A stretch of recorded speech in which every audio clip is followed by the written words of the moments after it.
अपना अगला चैप्टर है principle of inheritance and variation. आओ जल्दी जल्दी ये वाला चैप्टर देखते हैं। एक यूनिट पूरा आ चुका है। अगर किसी को अभी भी बात ना समझ आ रही हो तो पीछे जाओ। एक यूनिट कंप्लीट 12th का हम लोगों ने पढ़ लिया है। Sexual reproduction in flowering plant, human reproduction और रिप्रोडक्टिव हेल्थ, जहां से 10 क्वेश्चन के आसपास तुम्हें एग्जाम में देखने को मिलेंगे। कम से कम 10 क्वेश्चन एनसीईआरटी बेस्ड आता है। एनसीईआरटी से बाहर वहां से कुछ नहीं आता है। हाँ, ये चैप्टर ऐसा है जिसमें एनसीईआरटी से बाहर थोड़ा बहुत पढ़ना पड़ता है, इसलिए ताकि चैप्टर समझ आ जाए। सिर्फ एनसीईआरटी से पढ़ने पे अक्सर ये चैप्टर समझ नहीं आता है। पूरी जेनेटिक्स ये और इसके बाद का मॉलिक्यूलर, तो इसके लिए एनसीईआरटी से बाहर थोड़ा बहुत इसलिए पढ़ना पड़ता है ताकि चैप्टर समझ आ जाए। लेकिन अगर तुमने रेगुलर क्लास में पढ़ रखा है, हमसे पढ़ रखा है, फिर तो कोई बात ही नहीं। कहीं और भी पढ़ रखा है तो कंप्लीट पढ़ाया गया होगा रेगुलर क्लास में। तो एक बार देखो, इसी के लिए हम कह रहे हैं एक बार नोट्स देख लेना। बाकी हम पूरी कोशिश करेंगे कि एनसीईआरटी से बाहर तुम्हें ना पढ़ना पड़े। ज्यादातर चीजें लिखे भले हम कम होंगे नोट्स में, लेकिन बोल हम सब कुछ देंगे, तो मैक्सिमम चीजें कवर हो जाएंगी। तो ज्यादा टाइम वेस्ट नहीं करेंगे। आओ जल्दी से खत्म करते हैं इस चैप्टर। चैप्टर है principle of inheritance and variation. देखो, स्टार्टिंग से वो सारी कहानी हम नहीं बताएंगे अब कि इनहेरिटेंस क्या है, वेरिएशन क्या है, क्योंकि वो आएगा भी नहीं पेपर में। जहां से पेपर में आना स्टार्ट होता है वहां की बात देखते हैं। वो रेगुलर क्लास में बहुत डिटेल में पढ़ा चुके हैं। उतनी बात देख लो जितने से एग्जाम में तुम्हारे पूरे पूरे नंबर मिल जाए। देखो, एनसीईआरटी देखते रहना। ये नोट्स इसी वीडियो लेक्चर के तुम्हें नीचे टेलीग्राम लिंक मिलेगा, उसमें ये नोट्स तुम्हें मिल जाएगा। जहां से एनसीईआरटी देखोगे, एनसीईआरटी सामने रखे रहना। एनसीईआरटी से जब ये चैप्टर स्टार्ट होता है तो स्टार्टिंग में वो पंजाब में साहिवाल काऊ की बात हुई है। चलो, कि इनहेरिटेंस या वेरिएशन के बारे में लोगों को आज से नहीं, बहुत पहले से पता है, बस वो इसके लिए कोई साइंटिफिक टर्म नहीं जानते थे। आओ देखते हैं principle of inheritance and variation. सबसे पहली बात है मेंडल की, और उसमें है Mendel's law of inheritance. Mendel ने अपना काम किया था Pisum sativum garden pea plant पे। देखना, मेंडल ने अपना काम गार्डन पी प्लांट पे किया, जिसको पाइसम सटाइवम बोलते हैं, और जो कुछ रिजल्ट आया उसी के बेसिस पे इन्होंने अपना लॉ ऑफ इनहेरिटेंस दिया कि कैरेक्टर एक जनरेशन से नेक्स्ट जनरेशन में किस तरह से इनहेरिट होते हैं, किस तरह से ट्रांसफर होते हैं, और उनको ट्रांसफर कराने वाला कौन होता है, कैसे कैरेक्टर एक जनरेशन से अपने नेक्स्ट जनरेशन में ट्रांसफर हो जाते हैं। इसी एक्सपेरिमेंट को उन्होंने किया था पी प्लांट पे, जिसको पाइसम सटाइवम कहते हैं। एग्जाम में पूछा गया क्वेश्चन है, पूछा जाता है, आगे भी पूछा जा सकता है कि मेंडल ने अपना हाइब्रिडाइजेशन एक्सपेरिमेंट कितने साल तक किया था। इन्होंने ये काम 7 साल तक किया था। ईयर याद रखना है 1856 से 1863। मेंडल ने अपना हाइब्रिडाइजेशन एक्सपेरिमेंट पी प्लांट पे, गार्डन पी प्लांट पे, जिसको पाइसम सटाइवम कहते हैं, ये हाइब्रिडाइजेशन एक्सपेरिमेंट 7 इयर्स तक किया, 1856 से 1863 तक। सिर्फ सुनो मत, बोलते भी रहो। इन्होंने कहा law of inheritance in living organism, और ये एक्सपेरिमेंट करके लिविंग ऑर्गेनिज्म पे इनहेरिटेंस का लॉ दिया, कैरेक्टर कैसे इनहेरिट होते हैं।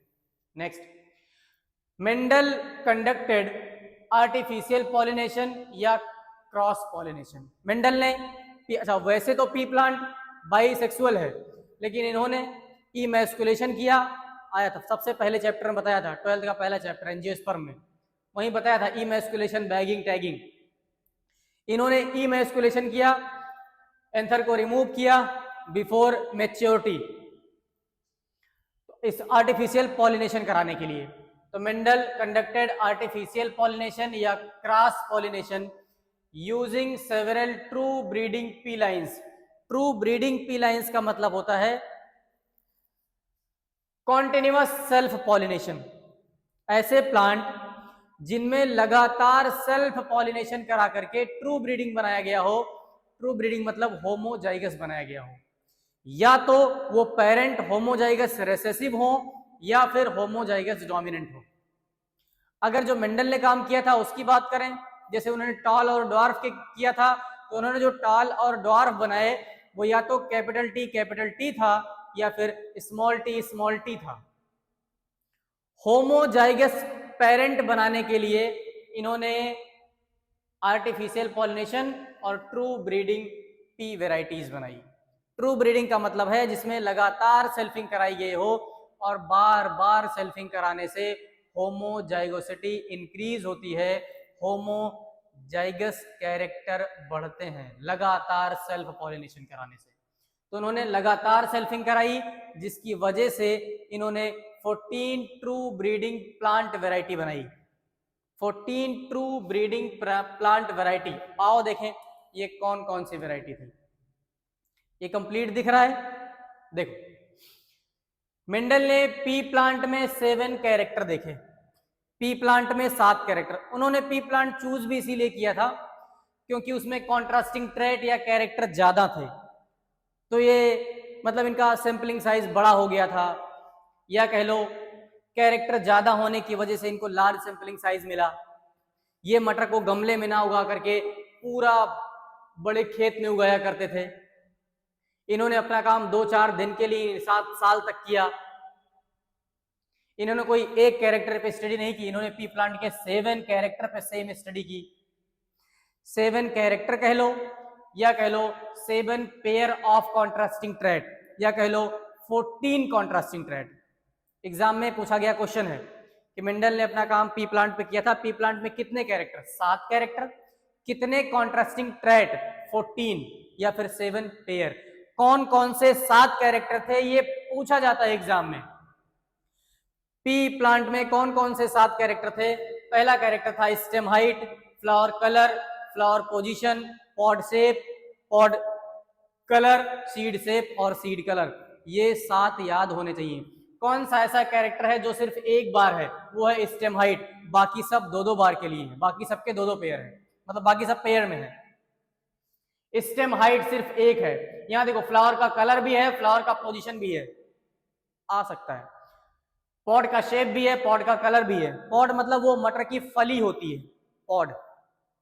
सीड का शेप भी है और सीड का कलर है। हाइट सिर्फ एक बार है। इसके 14 कॉन्ट्रास्टिंग ट्रेट क्या है? जैसे ये true breeding trait, stem height या तो टॉल या तो डॉर्फ, बीच का कुछ भी नहीं, या तो टॉल या तो dwarf. Flower colour violet white, flower position axial terminal, pod shape inflated constricted, बताते हैं अभी। Pod colour green yellow, seed shape round wrinkled, seed colour yellow green. फिर से स्टेम हाइट या तो स्टेम पी प्लांट या तो टॉल था या फिर ड्वार्फ था, जो इन्होंने ट्रू ब्रीडिंग वैरायटी ली, पेरेंट लिया। फ्लावर कलर वायलेट या फिर व्हाइट, जो इधर लिखा हुआ है ये डोमिनेंट है, उधर वाले सारे रिसेसिव हैं। या तो डोमिनेंट था या तो रिसेसिव था, इन बिटवीन कुछ नहीं था। ये इधर वाले सारे डोमिनेंट, उधर वाले रिसेसिव। जैसे अगर पूछ लिया जाए कि फ्लावर पोजीशन में डोमिनेंट क्या है? एक्सियल फ्लावर पोजीशन डोमिनेंट है। एक्सियल मतलब जो टॉप पे लगता है, नीचे लगने वाले टर्मिनल रिसेसिव है। यहां पूछ ले पॉड कलर डोमिनेंट कौन सा? ग्रीन डोमिनेंट है, येलो रिसेसिव पॉड कलर है। कलर में दोनों याद रखना, ग्रीन पॉड कलर डोमिनेंट है और सीड में येलो सीड डोमिनेंट है। आगे देखो, इनहेरिटेंस ऑफ वन जीन, एक जीन का इनहेरिटेंस, इसका मतलब मेंडल ने कराया सबसे पहले mono hybrid cross. Inheritance of one gene का मतलब है मोनो हाइब्रिड क्रॉस। फिर से बता रहे हैं, इन्होंने जितने भी क्रॉस कराए पहले लिया पेरेंट को लिया होमोजाइगस बनाया है, ट्रू ब्रीडिंग बनाया है। तो इन्होंने पेरेंट लिया कैपिटल टी मतलब होमोजाइगस टॉल डोमिनेंट, और दूसरा वाला पेरेंट लिया होमोजाइगस ड्वार्फ स्मॉल टी। किसी को भी मेल ले लो, किसी को भी फीमेल ले लो, कोई फर्क नहीं पड़ेगा रिजल्ट पे। देखना, तो होमोजाइगस टॉल लिया, होमोजाइगस ड्वार्फ लिया, ये है पेरेंट। क्रॉस कराने से पहले गैमीट बनाना पड़ता है। गैमीट बनाना बहुत बार सिखाया है, बस ये समझ लो। जैसे यहाँ दोनों एक जैसे हैं, कैपिटल टी ये भी है, कैपिटल टी ये भी है, तो चाहे ये कह दो ये कह दो, गैमीट यही होगा। कैसे फीमेल में होता है एक्स एक्स, तो गैमीट एक्स होती है। मेल में होता है एक्स वाई, तो दो टाइप के गैमीट होते हैं, एक एक्स एक वाई। यहाँ एक जैसे दोनों पेयर हैं, होमोजाइगस है, तो गैमीट बनेगा कैपिटल टी। यहाँ दोनों एक जैसे हैं तो गैमीट स्मॉल टी, दोनों का क्रॉस हुआ, ये बन गया कैपिटल टी, यहाँ से स्मॉल टी। जो आया, कैसे पता चला इन्हें कि कैपिटल टी डोमिनेंट है? क्योंकि डोमिनेंट वाला अगले जनरेशन में अपने आप को एक्सप्रेस करता है, तो अगले जनरेशन में जो एक्सप्रेस हुआ वो प्लांट जब इन्होंने लगाया तो वो टॉल आया, तो capital T dominant over small T, capital T small T पे डोमिनेंट। और ये जो प्रोजेनी बनी है इसको फाइलियल 1 कहते हैं, जनरेशन, पहली जनरेशन, फाइलियल जनरेशन 1। तो ये F1 कहते हैं, ये पेरेंट है और ये इनकी पहली जनरेशन है। इसमें जितने भी प्लांट बनेंगे सब के सब टॉल होंगे, बस वो टॉल हेट्रोजाइगस होंगे, दोनों एलील एक जैसे हों, एलील कहते हैं। डिफरेंट फॉर्म ऑफ जीन जो होता है वो एलील होता है। दोनों एलील एक जैसे होते हैं तो होमोजाइगस कहते हैं, दोनों एलील एक जैसे हैं तो होमोजाइगस हैं। एक डोमिनेंट एक रेसेसिव है तो हेट्रोजाइगस है। साल भर में कुछ तो पढ़े होगे, तो होमोजाइगस हेट्रोजाइगस तो सब नहीं समझते हो तो समझ लो। दोनों एक जैसे हैं होमोजाइगस, दोनों अलग अलग हैं डोमिनेंट रेसेसिव हैं तो हेट्रोजाइगस है। नेक्स्ट क्या कह रहा है ये? जितने भी F1 जनरेशन में बने सारे के सारे टॉल हैं। और यहां देखो क्या कह रहा है, F1 लिखा है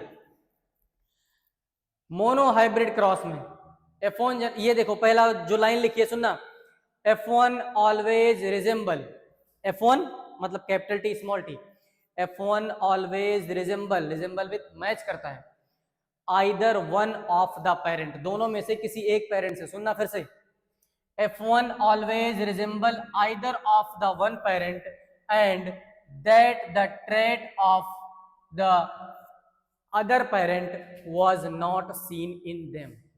F1 का जो फिनोटाइप है वो दोनों में से किसी एक से ही मैच कर रहा है। सही बात है, जीनोटाइप तो किसी से नहीं, लेकिन फिनोटाइप किसी एक से ही मैच कर रहा है। F1 always resemble with either of their parent, ये टॉल है तो ये भी टॉल है, दोनों पेरेंट में से किसी एक से मैच कर रहा है। देखो ये टॉल है, ये पेरेंट टॉल था, ये मोनोहाइब्रिड क्रॉस का F1 जनरेशन। अब मेंडल ने क्या किया, इसी की सेल्फिंग करा दी, सेल्फ पॉलिनेशन कराया, मतलब सेम जीनोटाइप का क्रॉस सेम जीनोटाइप से करा दिया। कैपिटल टी स्मॉल टी का cross capital T small T से। अब यहां देखो दोनों एलील डिफरेंट है, एक डोमिनेंट है एक रेसेसिव है, हेट्रोजाइगस कंडीशन है। इस केस में जब गैमीट बनाएंगे तो एक गैमीट बनेगा कैपिटल टी, एक गैमीट स्मॉल टी, एक गैमीट कैपिटल टी, यहां से एक गैमीट स्मॉल टी। क्रॉस कराने के लिए ऐसे ऐसे करा सकते हो, लेकिन साफ सुथरा क्रॉस कराने के लिए इस तरह से स्क्वायर बना लेते हैं, जिसको पुनेट स्क्वायर कहते हैं, अभी आगे आएगा। तो देखो दोनों लिख लो, ये वाले दोनों गैमीट ऊपर लिख लिए, ये वाले दोनों गैमीट इस साइड लिख लिए, दोनों का क्रॉस करवा लो। इधर देखो कैपिटल टी का क्रॉस कैपिटल टी से, कैपिटल टी टॉल हो गया। इधर स्मॉल टी का क्रॉस दोनों एक साथ करो, कैपिटल टी, फिर इसी कैपिटल टी का क्रॉस स्मॉल टी से, कैपिटल टी स्मॉल टी, ये टॉल हो गया। फिर इसका क्रॉस इन दोनों से करा लो, कैपिटल टी का क्रॉस स्मॉल टी से, इधर देखो कैपिटल टी का स्मॉल टी से टॉल, स्मॉल टी का स्मॉल टी से ड्वार्फ। इन्हीं दोनों का क्रॉस इन्हीं दोनों से कराना है। इनका कराया, ये बने हैं 4, 3 आए हैं टॉल। अब इसमें देखेंगे फिनोटाइपिक और जीनोटाइपिक रेशियो। फिनोटाइप का मतलब है जो सामने से दिख रहा हो, टॉल है कि ड्वार्फ है, प्लांट उगाया दिख रहा है, टॉल है कि ड्वार्फ है। जीनोटाइप किस जीन की वजह से टॉल या ड्वार्फ है, कैपिटल टी की वजह से कि कैपिटल टी स्मॉल टी की वजह से, या फिर ड्वार्फ है तो किसकी वजह से, ड्वार्फ तो स्मॉल टी की वजह से होगा। और ये पता करने के लिए आगे कराते हैं टेस्ट क्रॉस, जीनोटाइप पता करने के लिए। तो बाहर से देख करके फिनोटाइप बता सकते हैं, लेकिन जीनोटाइप नहीं बता सकते, और वही किसी प्लांट का जीनोटाइप पता करने के लिए टेस्ट क्रॉस करते हैं। आओ पहले ये देखते हैं। इसका फिनोटिपिक रेशियो देखोगे तो टॉल और ड्वार्फ बने हैं, इनका रेशियो देखोगे तो 4 में से 3 टॉल हैं और 1 ड्वार्फ है। तो कहते हैं मेंडल के मोनोहाइब्रिड क्रॉस का फिनोटिपिक रेशियो होता है 3:1। जीनोटाइप देखोगे तो एक बना है कैपिटल टी, 2 है कैपिटल टी स्मॉल टी और एक है स्मॉल टी। तो जीनोटिपिक रेशियो होता है 1:2:1। याद रखना है, छोटी बात है लेकिन कभी पूछ सकता है। मेंडल के मोनोहाइब्रिड क्रॉस का फिनोटिपिक रेशियो है 3:1, जीनोटिपिक रेशियो है 1:2:1। इधर देखो क्या बात चल रही है, देखो क्या है। In F2 generation some of the offspring were dwarf, है क्या? हाँ। F1 में कोई भी ड्वार्फ नहीं बना था, लेकिन F2 में कुछ ऑफस्प्रिंग हैं जो ड्वार्फ बन रहे हैं, भले ही 25% बन रहे हैं लेकिन बन रहे हैं। आगे कह रहा है tall and dwarf were identical, क्या कह रहा है? Tall and dwarf were identical to their parental type. देखो जो टॉल बना है और जो ड्वार्फ बना है वो अपने पेरेंट के जैसा ही टॉल और पेरेंट के जैसा ही ड्वार्फ होगा। पेरेंट के जैसा टॉल या पेरेंट के जैसा dwarf. Did not show any blending, कोई ब्लेंडिंग नहीं हुई है, कोई मिक्सिंग नहीं हुई है। ऐसा नहीं होगा कि कैपिटल टी स्मॉल टी मिल करके ज्यादा टॉल ना बना करके थोड़ा छोटा टॉल कर लिया, ऐसा नहीं होगा। जितना टॉल पेरेंट था उतना ही टॉल प्रोजेनी भी बनेगा। कोई मिक्सिंग नहीं होती कैरेक्टर की। यहां तक लास्ट में कंप्लीट दिख रहा है? 1 मिनट रुकना।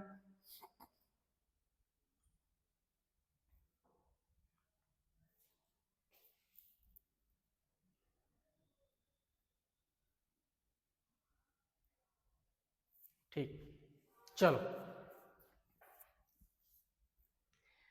तो ये टॉल और ड्वार्फ जो बनते हैं बिल्कुल अपने पेरेंट के जैसे बनते हैं, कैरेक्टर की कोई मिक्सिंग नहीं होती है। सुनना ये बात, एनसीईआरटी की लाइन उठा करके हमने यहां ले ली है, ये पूरा कंप्लीट पैराग्राफ देखने के लिए। Based on these observation Mendel proposed that something was being stably passed down unchanged from parent to offspring through the gamete. इसका मतलब अगर ये पेरेंट के जैसा टॉल और ड्वार्फ बन रहा है तो इन्होंने कहा कुछ तो ऐसा है जो बहुत स्टेबली चला आ रहा है जनरेशन आफ्टर जनरेशन, और वो बदल भी नहीं रहा है। वो पेरेंट से ऑफस्प्रिंग में पास हो रहा है, और वो पास करने के लिए किसके थ्रू जा रहा है? गैमीट के थ्रू जा रहा है। उन्होंने कहा कुछ तो ऐसा है जो पेरेंट से प्रोजेनी में ट्रांसफर होता है, वो बहुत स्टेबल है, वो चेंज नहीं होता है, वो गैमीट के थ्रू ट्रांसफर होता है। लोगों ने पूछा कि मेंडल क्या है वो? इन्होंने कहा वो फैक्टर है। और यही मेंडल का ड्रॉबैक बन गया। वैसे मेंडल कभी अनसक्सेसफुल नहीं हुए, मेंडल लंबे टाइम तक अनरिकॉग्नाइज रहे, क्योंकि जो ब्रेन मेंडल के पास था उस टाइम पे वो फिर किसी और जेनेटिस्ट के पास नहीं था। जितने भी जेनेटिक्स की स्टडी कर रहे थे उस टाइम पे इतना टैलेंटेड कोई नहीं था जो काम मेंडल करके चले गए थे। मेंडल के जाने के 35 साल बाद लोगों को समझ आया कि मेंडल क्या करके चले गए। इनका काम पब्लिश होने के 35 साल बाद। किडनी की ब्राइट डिजीज की वजह से डेथ हो गई मेंडल की। फैक्टर टर्म इन्होंने दे दिया, बस ये एक्सप्लेन नहीं कर पाए कि फैक्टर क्या है। लोग पूछते कि मेंडल जिसको तुम कह रहे हो कि कुछ तो ऐसा है जो बहुत स्टेबली पास हो रहा है, गैमीट के थ्रू जा रहा है, पेरेंट से प्रोजेनी में जा रहा है, वो क्या है? तो मेंडल कहते हैं फैक्टर है। लोग पूछते रहे फैक्टर होता क्या है, तो ये कहते बस फैक्टर है। क्योंकि तब माइक्रोस्कोप इतना एडवांसमेंट नहीं था, टेक्नोलॉजी इतनी एडवांसमेंट नहीं थी, जीन की डिस्कवरी नहीं हुई थी, क्रोमोसोम डिस्कवर नहीं था। ये कुछ ना होते हुए भी मेंडल ने सब कुछ वो कर दिया जो जीन और क्रोमोसोम की डिस्कवरी होने के बाद होनी चाहिए थी। मेंडल को ना जीन पता था ना क्रोमोसोम पता था, फिर भी इन्होंने बिल्कुल सही और सटीक रिजल्ट निकाल के दिखाया। आओ देखें। तो मेंडल ने फैक्टर की बात करी, बाद में उसी फैक्टर को जॉनसन ने कहा कि जिसको मेंडल फैक्टर कह रहे हैं वो फैक्टर नहीं, वही जीन है। बस मेंडल को जीन के बारे में पता नहीं था, जीन टर्म दिया था जॉनसन ने। आगे देखो, gene which code for a pair of contrasting trait, gene जो पेयर ऑफ कॉन्ट्रास्टिंग ट्रेट, देखो gene which code for a pair of contrasting trait are known as allele. Gene जो contrast जो code करते हैं किसी पेयर ऑफ कॉन्ट्रास्टिंग ट्रेट को, capital T small T small T capital T small T, इसी को allele कहते हैं। या फिर ऐसा कह लो different form of gene allele होता है, they are slightly different from slightly different form of the same gene. एक ही जीन के थोड़े से डिफरेंट फॉर्म होते हैं, थोड़े मॉडिफाइड फॉर्म होते हैं, थोड़े म्यूटेंट फॉर्म होते हैं। जीन तो सेम है ना, कैपिटल टी उसी का फॉर्म है capital T capital T capital T small T small T small T, recessive हो गया है। पुनेट स्क्वायर, यही सब राय था जो मेंडल फैला रहे थे, इसी को ढंग से अरेंज करके स्क्वायर में बंद कर दिया, क्रॉस करा करके, इसी को पुनेट स्क्वायर कहते हैं। यही है पुनेट स्क्वायर, कुछ और नहीं है, यही है पुनेट स्क्वायर।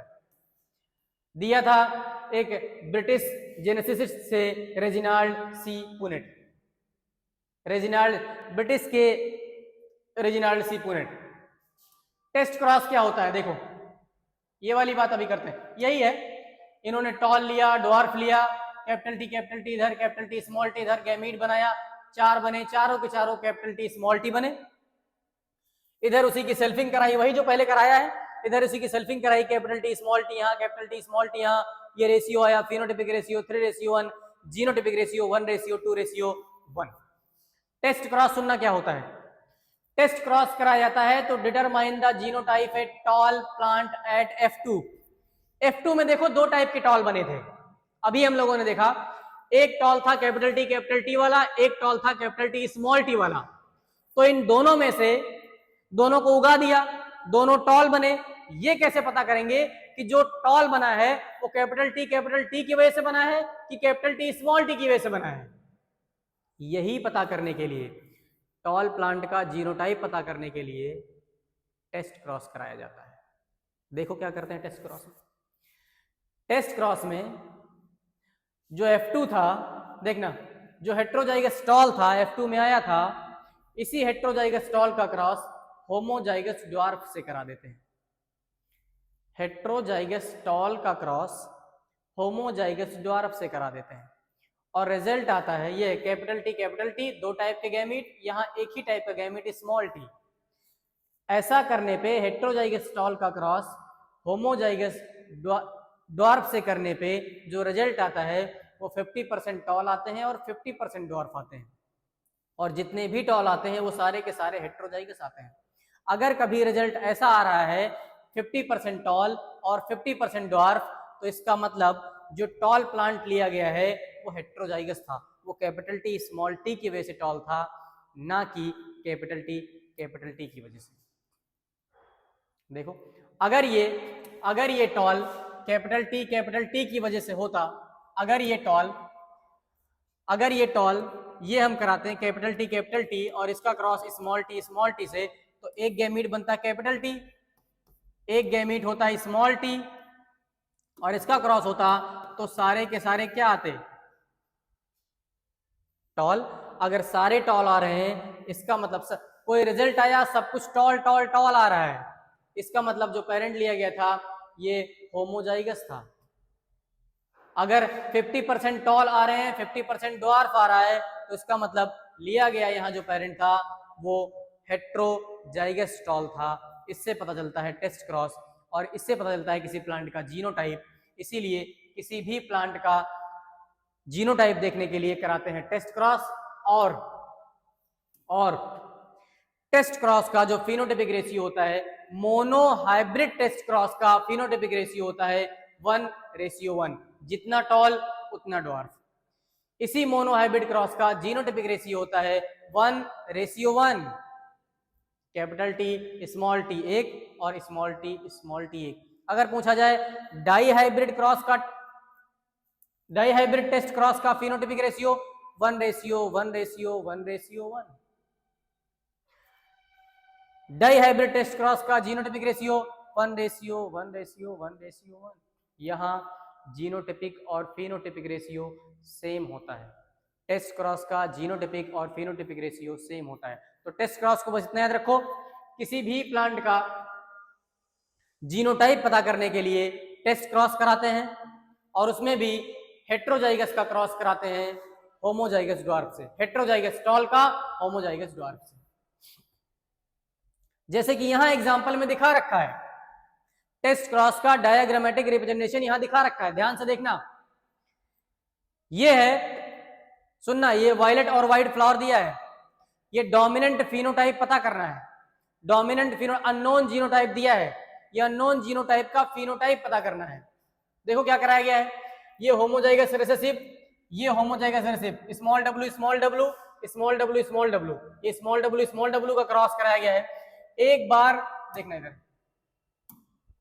एक बार इस स्मॉल डब्ल्यू का क्रॉस कराया गया है कैपिटल डब्ल्यू से, एक बार इस स्मॉल डब्ल्यू का क्रॉस कराया गया है कैपिटल डब्ल्यू स्मॉल डब्ल्यू से, एक कैपिटल डब्ल्यू स्मॉल डब्ल्यू है।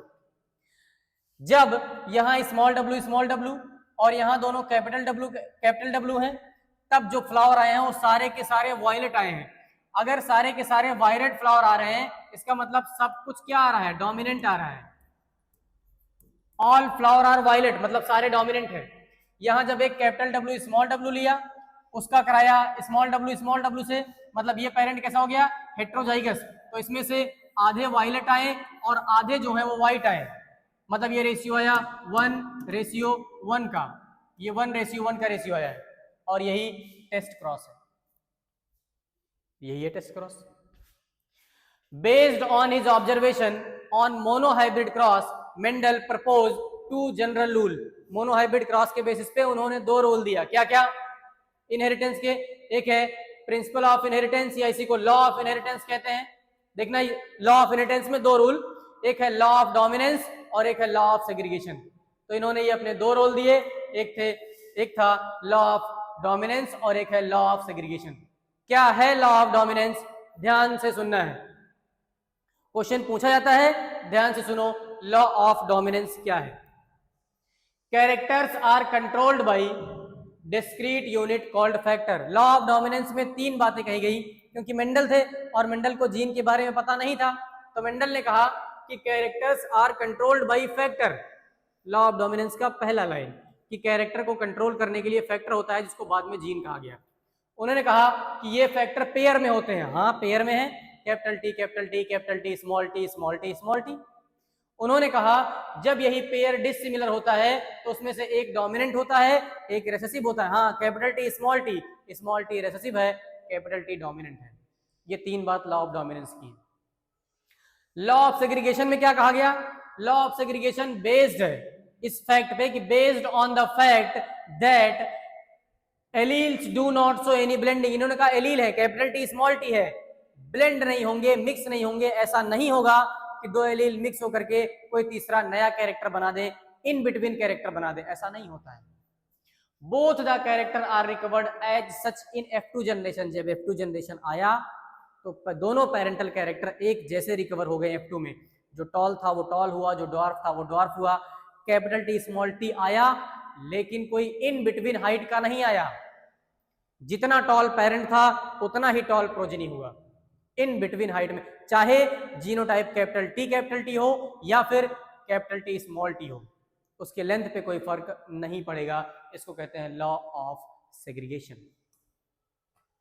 अगला टॉपिक अपना है इनकम्प्लीट डोमिनेंस। देखो, थोड़ा धैर्य बना के रखो, बार बार हर क्लास में कहते हैं कि धैर्य बना के रखो, सुनते रहो। 8 बजे के आसपास रेगुलर लेक्चर आता है तुम्हारा, तो 8 से 9, 9:15, 1-1.5 घंटे बड़े आराम से देखा जा सकता है। बस जब भी देखो तो तसल्ली से टेबल चेयर पे बैठ के देखो। ऐसा नहीं हो कि नींद में देख रहे हो लेक्चर। नींद में देखोगे तो मजा नहीं आएगा, फिर कुछ और देखो। क्या मतलब है लेक्चर देखने का? अपने आप को झूठी तसल्ली मत दो। तुम सबसे झूठ बोल सकते हो, एक बार को भगवान से भी झूठ बोल सकते हो, लेकिन अपने आप से झूठ नहीं बोल सकते। अपनी अंतरात्मा ये कहती है कि यार गलत कर रहे हो। और अभी इतना वक्त तुम्हारे पास नहीं है कि अपने आप को बेवकूफ बनाओ, नहीं तो फिर तुम भी उसी के जैसे सोचो। वो न्यूज सुना तुम लोगों ने, 2-3 दिन पुरानी है, बिहार में एक बच्चे ने अपने पैर का पंजा काट लिया नीट में एडमिशन लेने के लिए। ऐसे लोगों के साथ पर्सनली हमारी कोई सिंपैथी नहीं होती है, बेवकूफ और गधे होते हैं ऐसे लोग। मतलब जो अपने बारे में नहीं सोच पा रहा है, मां बाप के बारे में नहीं सोच पा रहा है, और किस लिए एडमिशन लेना था, उनकी कोई महिला मित्र थी, उनसे शादी करनी थी उनको।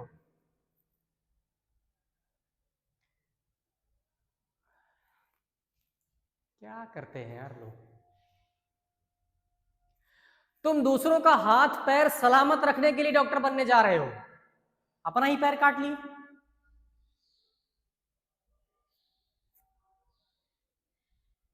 जो बाहर से तुम्हें इतना फैसिनेटिंग लग रहा है ना कि डॉक्टर बनेंगे डॉक्टर बनेंगे, इतना फैसिनेटिंग है नहीं ये। हम खुद पढ़ाते हैं फिर भी हम तुम्हें लिटरली सच बता रहे हैं। कॉलेज जाओगे तुम्हें लगेगा कि जिंदगी खराब हो गई है यार। नो डाउट कि एक ऐसी डिग्री तुम्हें मिलेगी जिससे तुम अच्छे पैसे कमा सकते हो, अच्छा रेस्पेक्ट कमा सकते हो, लेकिन जितना फैसिनेटिंग बाहर से लग रहा है ना कि उसके लिए हाथ काट लो पैर काट लो, ऐसा नहीं होता है। और चाहे तुम वो नीट के लिए काटो या फिर किसी लड़की के लिए हाथ पैर काट रहे हो, दोनों इतने फैसिनेटिंग नहीं है। और लड़कियों तुमको तो हम अलग से स्पेशली एक बात बताना चाहते हैं, जो आदमी इस मेंटेलिटी का हो ना कि तुम्हारे लिए कह रहा है हम हाथ काट लेंगे पैर काट लेंगे घर वालों को मार देंगे, बच के रहो। मैच्योर आदमी ये सब नहीं करता है, वो मेहनत करता है, रिस्पॉन्सिबिलिटी लेता है, ये फालतू चक्करों में फालतू बकवास नहीं करता है वो। पैर काट लिए, गजब लोग हैं। आओ देखो, इनकम्प्लीट डोमिनेंस सुनो क्या है। इनकम्प्लीट नाम से ही समझ में आ रहा है। अच्छा, ये मेंडल के बाद की बात है, मेंडल को इनकम्प्लीट डोमिनेंस के बारे में पता नहीं था। लॉ ऑफ डोमिनेंस का एक्सेप्शन है, फिर से लॉ ऑफ डोमिनेंस का एक्सेप्शन है incomplete dominance. Sometimes F1 had a phenotype that did not resemble either of two parent। कभी कभी कुछ केसेस में ऐसा देखने को मिला कि F1 में जो हाइब्रिड बना वो अपने दोनों पेरेंट में से किसी से मैच नहीं कर रहा है।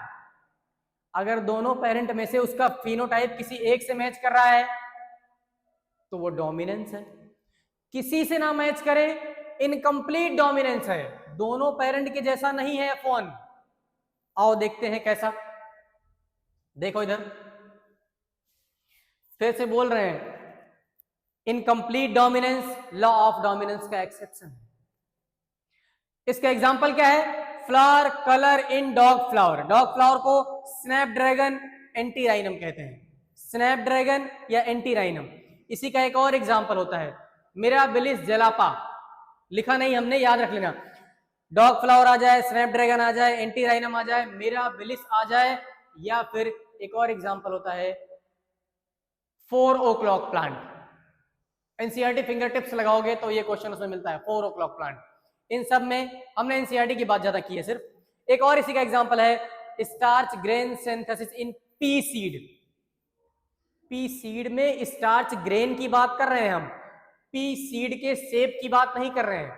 पी सीड का जो शेप होता है वो कंप्लीट डोमिनेंस शो करता है, राउंड या रिंकल्ड, लेकिन इनकम्प्लीट डोमिनेंस शो करता है उसमें बनने वाला स्टार्च, स्टार्च के जो ग्रेन होते हैं जिसको रिप्रेजेंट करते हैं कैपिटल बी जीन से, उसको कंट्रोल करने वाला जीन है कैपिटल बी। तो कैपिटल बी पहले उसकी बात नहीं करते, पहले इसकी बात कर लेते हैं, फिर उसकी बात बता दें तुम्हें।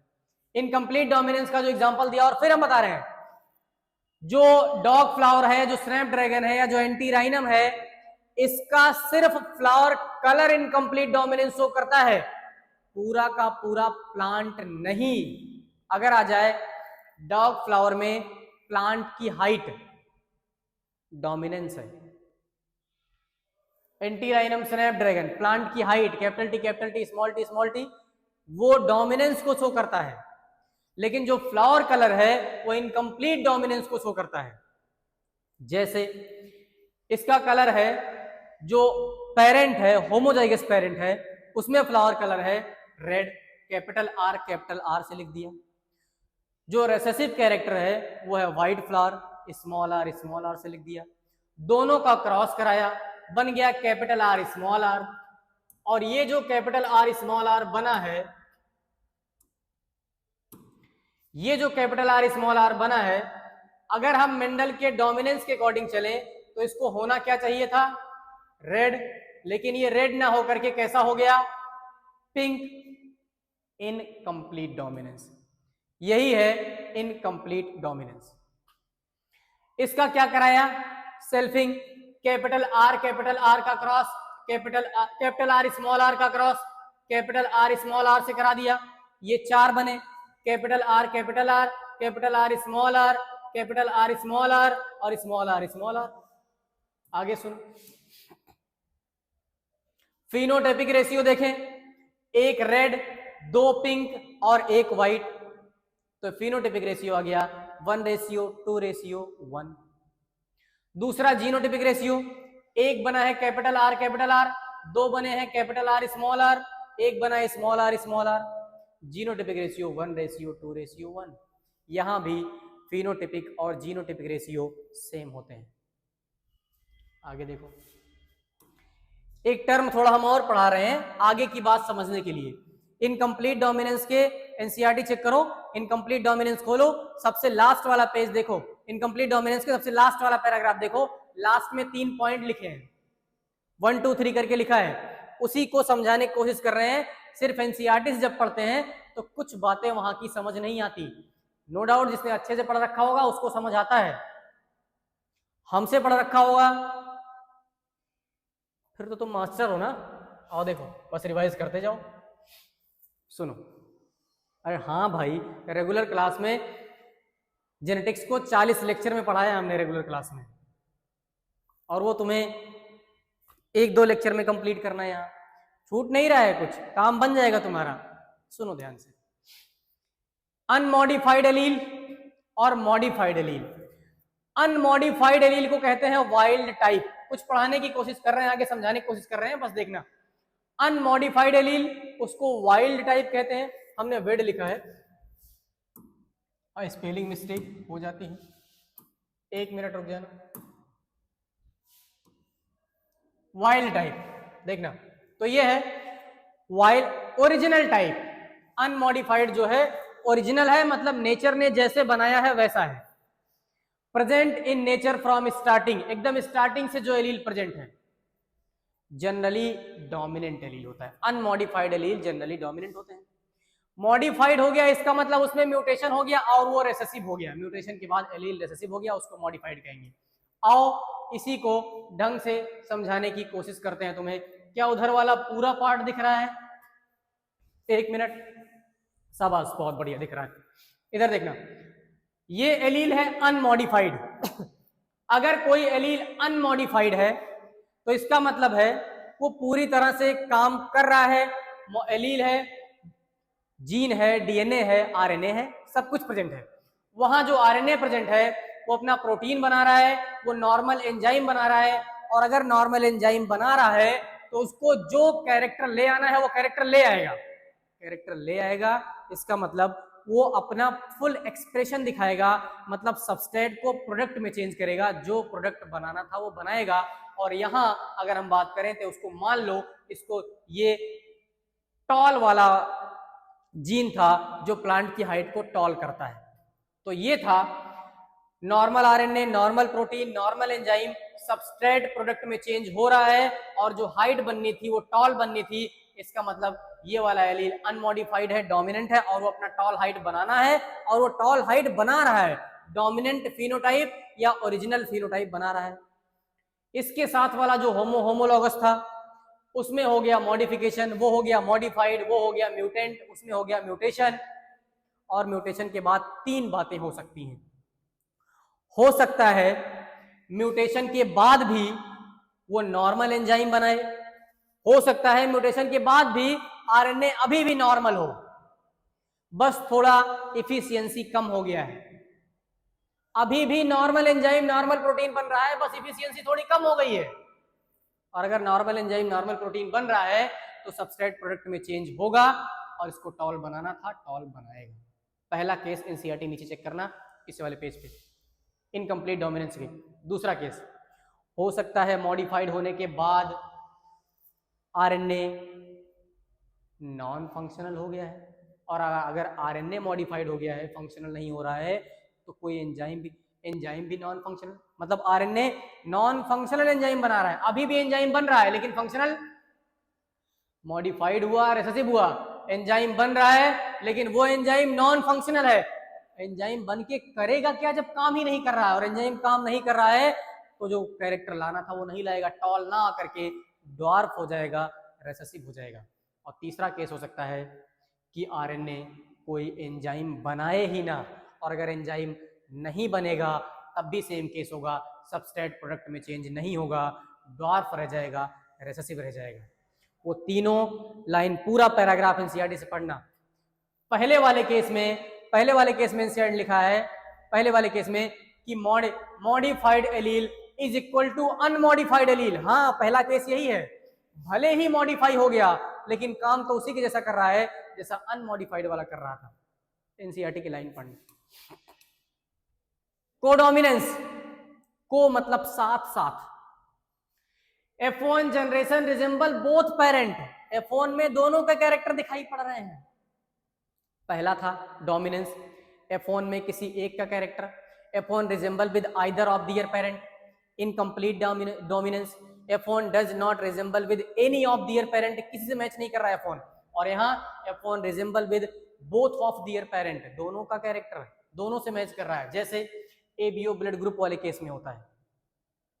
ब्लड ग्रुप ए बी, ए का भी कैरेक्टर होता है, अगर किसी का ब्लड ग्रुप ए है तो उसमें ए वाला भी डोमिनेंट है, बी वाला भी डोमिनेंट है, कोई रिसेसिव है ही नहीं, दोनों पेरेंट का कैरेक्टर है। एबीओ ब्लड ग्रुप वाले केस में यही देखने को मिलता है। एबीओ ब्लड ग्रुप में सब देखने को मिल जाता है। एबीओ ब्लड ग्रुप में आओ, देखो क्या क्या देखने को मिलता है। Controlled by ABO blood group को कंट्रोल करने वाला जीन है आई जीन। एबीओ ब्लड ग्रुप को कंट्रोल कर, अपना ब्लड ग्रुप एबीओ होता है ना, हाँ, तो एबीओ ब्लड ग्रुप को कंट्रोल करने वाला जीन है आई जीन। आई जीन की 3 एलील होते हैं, पहला है आई ए, आई बी और स्मॉल आई।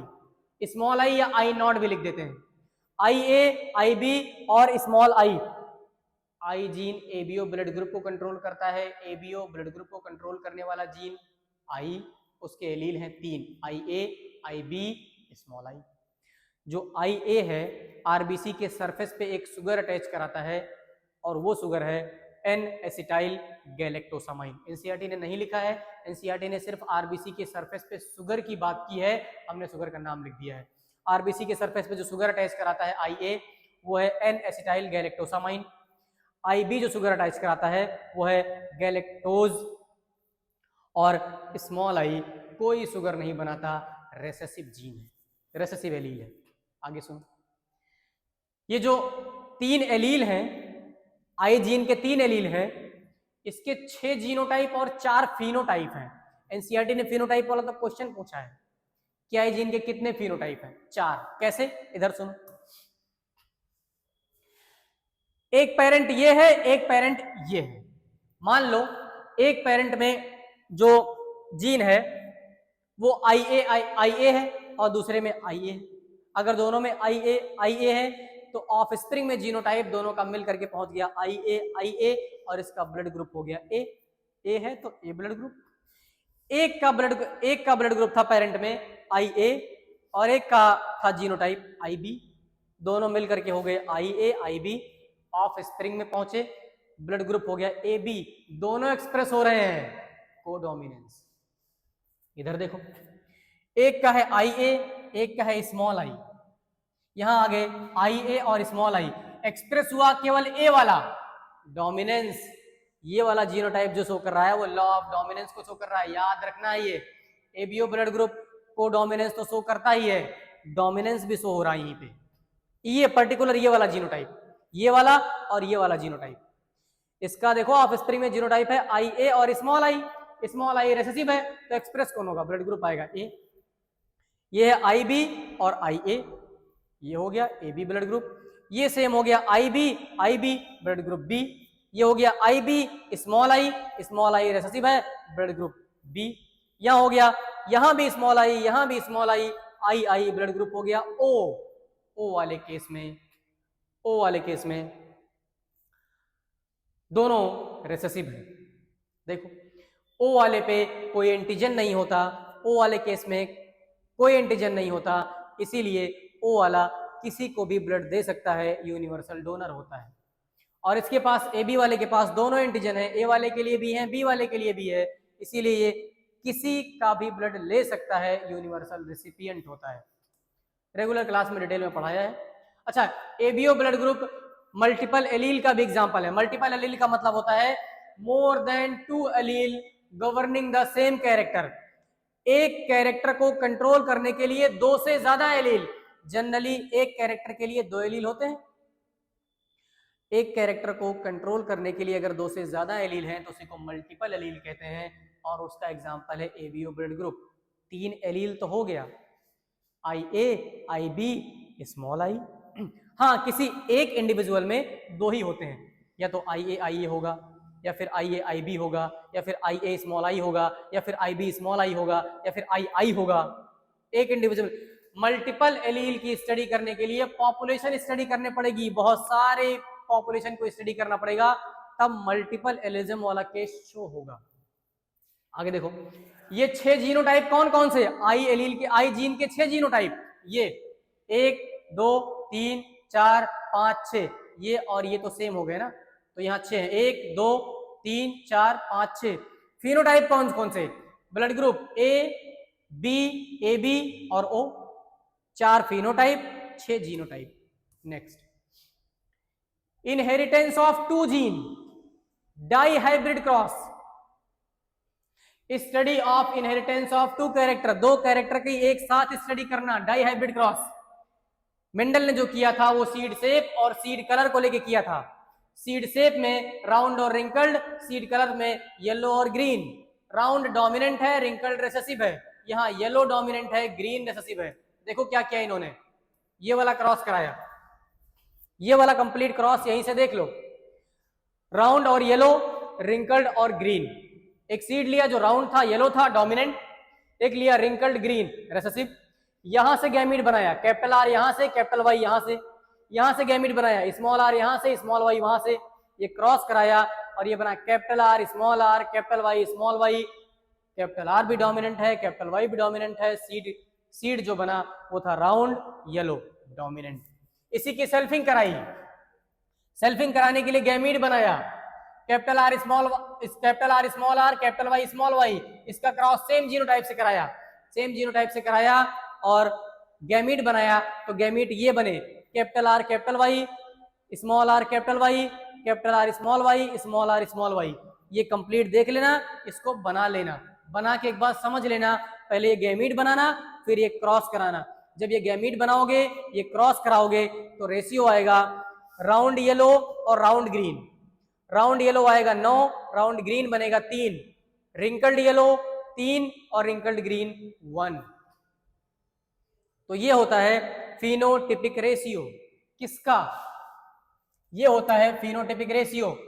डाई हाइब्रिड का फिनोटिपिक रेशियो 9:3:3:1। जीनोटिपिक नहीं पूछा जाता, लेकिन अगर पूछा जाए तो हम तुम्हें आसानी से तरीका बता देते हैं याद रख लेने का।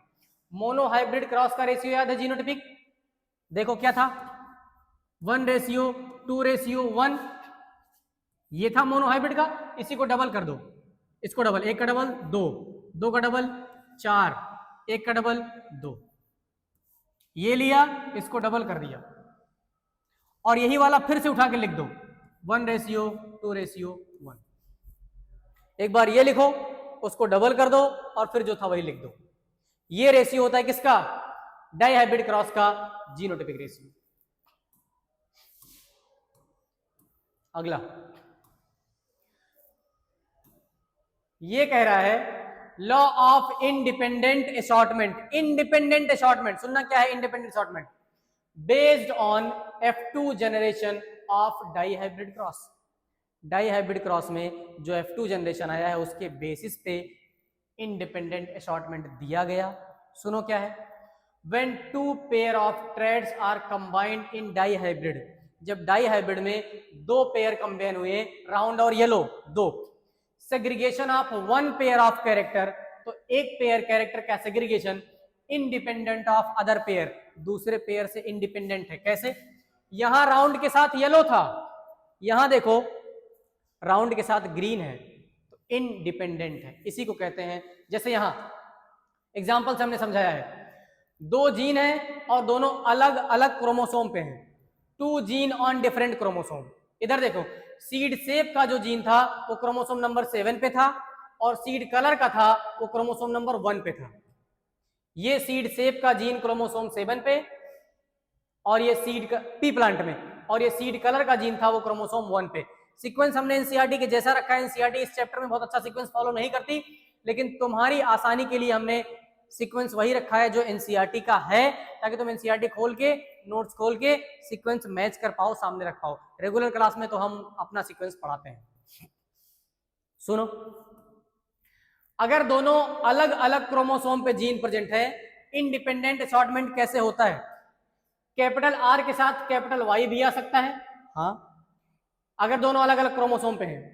कैपिटल आर के साथ स्मॉल वाई भी आ सकता है, स्मॉल आर के साथ कैपिटल वाई भी आ सकता है, और स्मॉल आर के साथ स्मॉल वाई भी आ सकता है। ये 4 टाइप के गैमीट बन गए, इसको कहते हैं इंडिपेंडेंट असॉर्टमेंट। लेकिन ये तभी लगता है जब दोनों कैरेक्टर के जीन अलग अलग क्रोमोसोम पे हों। अगर मान लो यही दोनों कैरेक्टर के जीन सेम, मेंडल की किस्मत भी थोड़ी अच्छी थी, कहते हैं ना,